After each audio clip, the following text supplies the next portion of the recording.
Alright, welcome back, and it's time to take a look at the new Merkava Mark.3B main battle tank. This is a rank 13 top tier Merkava, and it does visually kind of look like the Merkava Mark.2B, which I would consider the best Merkava in this game at the moment. This vehicle does have some upgrades over the previous variants, primarily the main cannon, although the whole of the vehicle and everything else basically does resemble the earlier variations of this particular vehicle.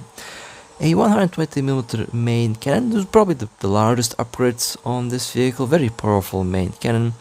The maneuverability, reverse speed, armor and all that is generally speaking comparable, if not about the same as with the previous Merkava variants. The armor, now this is not the best armored top tier vehicle, definitely not going to feel like the Merkava Mark 1 or Merkava Mark 2B in tier 8 or tier 9, like the Merkava Mark 2D.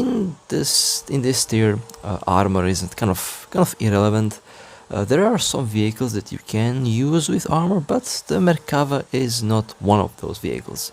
You can't really take advantage of that engine block at the front anymore in this tier, so you have to kind of play this vehicle a bit more careful.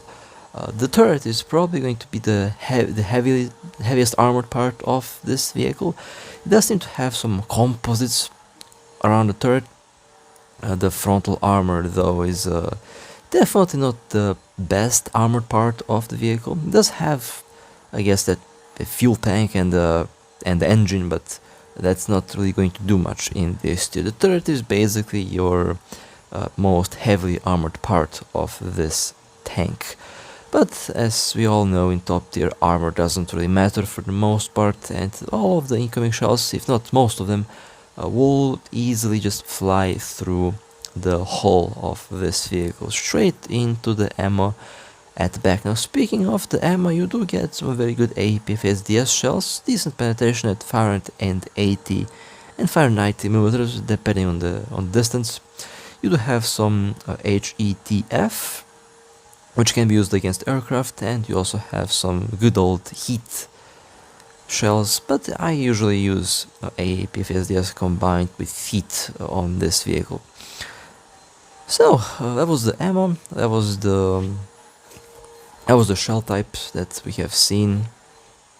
Now, the protection map and, well, how do you destroy this vehicle? Honestly, compared to the other lower tier variations, this vehicle does feel a lot more paper in top tier. It is still decent, it's a very good vehicle, but armor isn't really something that you should rely too much on this vehicle, because, again, all of the APFSDS shells will just fly through pretty much anywhere in this vehicle. So if you want to disable it, you should aim for the ammo. I mean, it's very simple. Lower plate if you want to lower the angle, and the shell will just fly through the engine into the crew and all the way back into the back of the vehicle into the ammo. Doesn't matter where you pretty much fire, it will just fly straight through.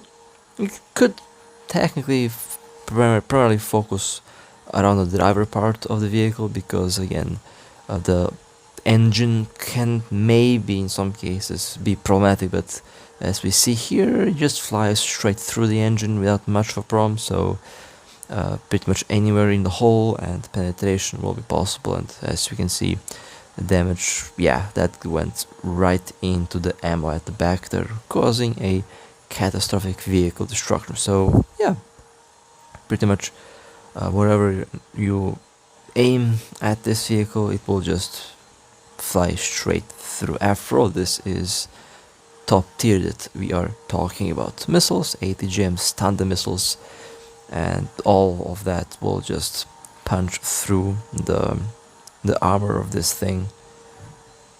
It will actually fly all the way through and exit at the back of the vehicle. That's how much penetration power it has. No penetration not possible with the ATGM if you aim at that part. So yeah, don't aim at that part. Try to aim at the hull. Anywhere the hull. Besides around the turret, I guess below the turret for the ATGM seems to be impossible, but yeah, it's pretty much because of the angle, I believe. Penetration possibility is low. Yeah, so best to do is aim at the hull, just to be safe. Yep, that just flies right through, and again, that went right into the ammo, which would probably cause a catastrophic vehicle destruction. So, that was the X-ray of the Merkava Mark.3B. Basically, if you have seen the previous Merkava models, it's about what you'd expect from this vehicle as well. So, I guess it will be time to go and do some battles with the Merkava Mark.3B. No, visually there are little visual differences between the vehicles, but for the most part, if you were to have all three of them side by side, you probably wouldn't notice much of a big difference visually between the vehicles. After all, it's the Merkava. I would say the most unique Merkava is definitely the Merkava Mark.2D. That vehicle is definitely different. But the other variations are, generally speaking, about the same. Now, how do you play this thing in top tier? Definitely is a little bit different. In tier 8, in tier 9, but specifically with the Merkava Mark 1 and Merkava Mark 2. In tier 8, you can pretty much play a bit more freely. You can play, you can definitely play a bit more relaxed, because you can take advantage of the engine block, as you can use the engine block as armor.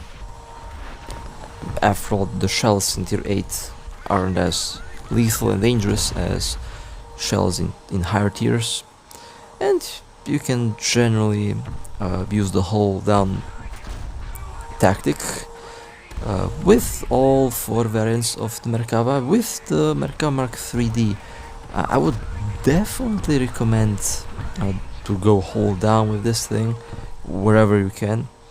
Just expose the turret. After all, the turret is your toughest part of the vehicle. You definitely want to expose the toughest part of the vehicle to the enemy. Well, that's a lot of missiles flying my way. In general, positions like this current position is going to work really well for the Merkava, for all variants of the Merkava. The difficulty in playing this vehicle definitely is a little bit more difficult than the previous variants. The difficulty primarily comes from the fact that you can't really just tank shells.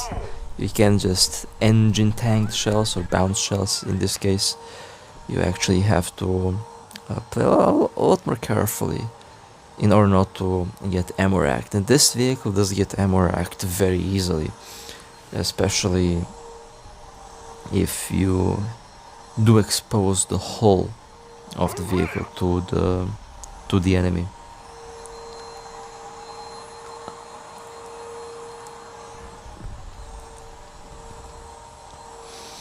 But in general, it does get the job done. After all, it is a Merkava, so if you have been using these vehicles for a while, you are probably already going to be used to them. Can you use this vehicle like a Leopard? No.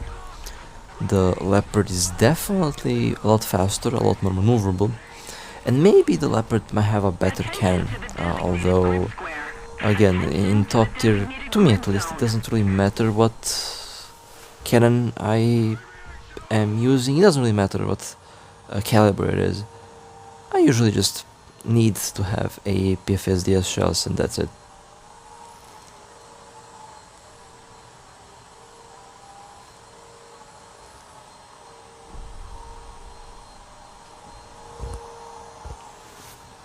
More than that isn't really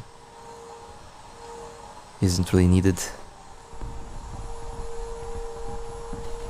Attention to the map.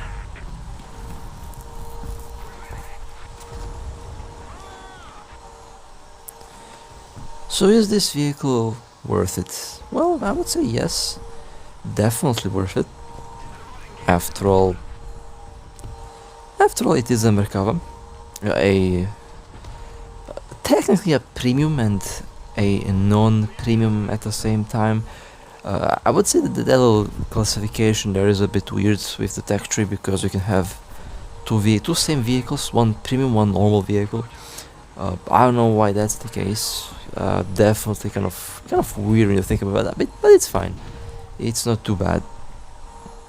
I would say that is interesting in its own way, but overall I am pretty satisfied with this vehicle.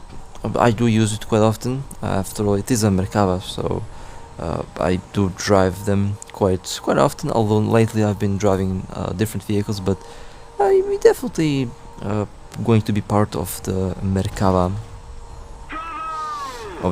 platoon. After we have like 4 of them now, so we can pretty much have a entire Merkava squad if you want to. I find that pretty interesting, pretty funny actually, to have a quad Merkava lineup, but custom platoons have been very fun so far, at least for me. And well, with that being said, we are nearing the end of the video. If you would like to support me, feel free to like and subscribe.